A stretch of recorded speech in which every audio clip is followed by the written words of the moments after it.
their cause in the news, which is very, very hard. What they did, they imitated Amnesty or Human Rights International or the Tibetans. In other words, they put websites up, they accumulated case information to make their points. They buttonholed members of Parliament here or Congress in the United States. They did pretty well. But after a while, the media gets tired, and then 5 people burn themselves, and they move on.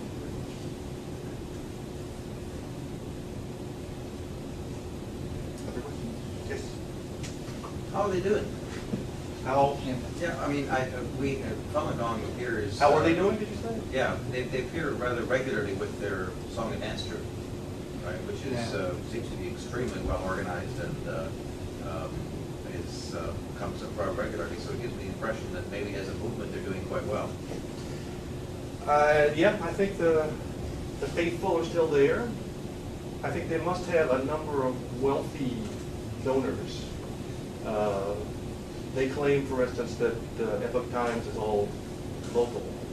Now, some of that's local, but some of it's not. You can't do a worldwide newspaper on the basis of local volunteers. But I must say, I don't know. I haven't kept up. I don't know how much attrition there's been. It's true, the symbolic parts of it are still there. You still see them outside the embassy in Toronto. You see them, I guess, on Parliament Hill here now and again, handing out leaflets in the subway. But I haven't been to a experience sharing thing for 5 years. No one else is working on them. It's time for someone else to do a follow-up. Actually, the thing to do next is to study them in Taiwan. No one said word one about them in Taiwan. And that would be a way to look at what's going on in Asia, and all those people have ties back in the West too. But I just don't know what impact it's had on recruitment. One could say that surely some people dropped out when the campaign began, but by the same token, it probably attracted some people who dislike the Chinese government for other reasons. That has a certain appeal to it as well. But I just, even when I was working on it full time, I had a hard time getting a sense of where the organization really was, where the resources were coming from, that I couldn't get answers to that. So where it is now, I'm even less sure. Yeah, because when you were doing your research, did the Tang Dynasty TV was already established? Yep. They invited me to be a talk show host on Tang Dynasty TV. Using that medium to teach, I forgot who I was going to teach about democracy in what way, but it didn't come off. And I'm not sure the person who invited me really had the authority to. No.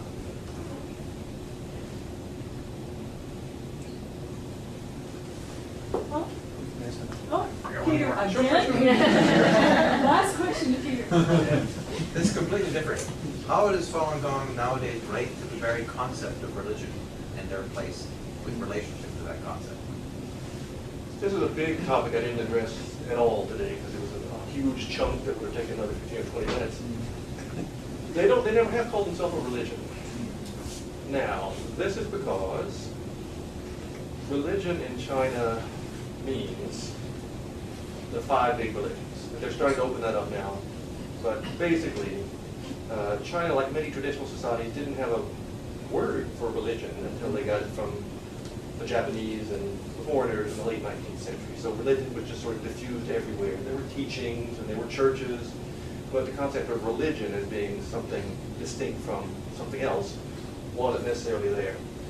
The Chinese elites, again beginning in the early 20th century, late 19th century, decided that religion, in our sense, would be something that China really ought to have. They had been impressed by Western missionaries who were well-educated, scientific men who would set up newspapers and journals and schools and hospitals and all sorts of stuff, whereas China was sort of flailing in the late 19th century. So they saw churches, in our sense, like basically the 19th century Protestant church, as being part of modernity. So there's been a push, a top-down push, from the Chinese state, beginning from that period forward, to create these sorts of things and to get rid of everything else that didn't look like that. The problem with that approach was that this other category, There's other stuff that didn't look like that. It was huge. So I mean, the Buddhist and Taoist institutions sort of looked like churches, but they had work to do. But everything else, the village cults, the White Lotus sectarian stuff, all that was viewed as superstition and was to be done away with. So it never worked out. It's been an ongoing utopian sort of campaign led by the Chinese government and continues to this day. If you read what current Chinese leadership says about religion, with some exceptions, it's still pretty much that tune that they're singing. They've started to talk about new religious movements. They've allowed a more flexible registration system, but that's pretty much it. So Qigong, neither Qigong nor Falun Gong ever claimed to be a religion.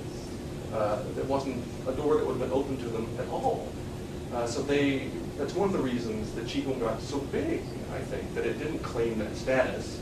It claimed to be a cultivation practice based in science.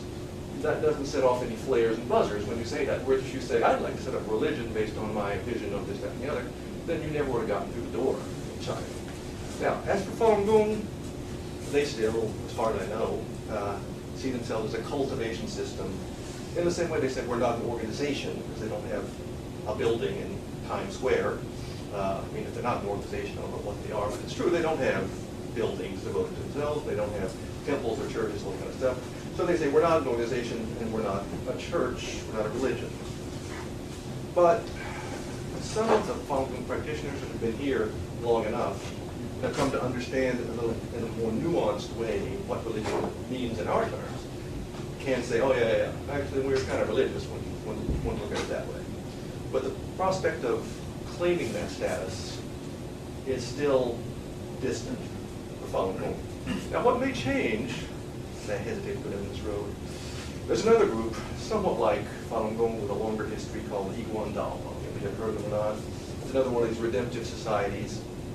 It got really big in the 1930s, 40s, and then after that it was suppressed on the mainland and on Taiwan as well. It went underground on Taiwan and was successful.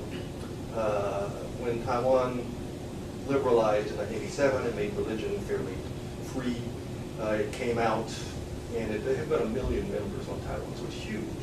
They teach many of the same, they teach things very much like Falun Gong, although their orientation is much more straight-laced and Confucian. And they had been condemned as heterodox and rebellious and dangerous all along until the government on Taiwan realized that they could really help get people to vote. So they said, oh, you're all right. If you can get people to vote for us and get us back into office, then we'll decide that you're not so bad after all. So they did a complete turnaround. If you read the language they used in 1970 or starting with 1990, it's just hilarious. Anyway, the Chinese government on the mainland is now interested in these guys because they're part of the Confucian movement, sort of, and the Chinese government in China, and looking for a new base for legitimacy is trying to sort of flirt with Confucianism, although they can't quite decide how to integrate it with Marxism, et cetera, et cetera. But they have sent delegations to Taiwan to meet with the Dao people there to negotiate, or at least explore the possibility of their coming back. Under what rubric they come back, I don't know exactly. They're already there. They're extremely good at covert organizations. So they're all over South China.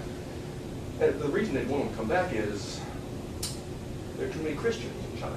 So if you can bring back this Chinese religion, maybe they'll stop reading the Bible and stay Chinese. Now, if this came back and they found a way to say Dao is a new religious movement, then ultimately, 20 years down the road, after several generations of Chinese presidents die, then maybe Falun Gong could go on too. But it's not up to them. It wouldn't help them now to claim that status, I don't think.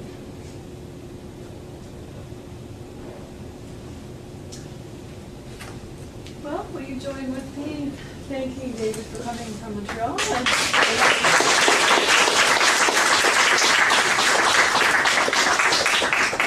I'll invite you to stay on and join in the reception festivities, and I'm sure David would be happy to have some informal conversation with you if you have more questions or would like to explore something he said a little bit more deeply. So thank you very much. Thank you.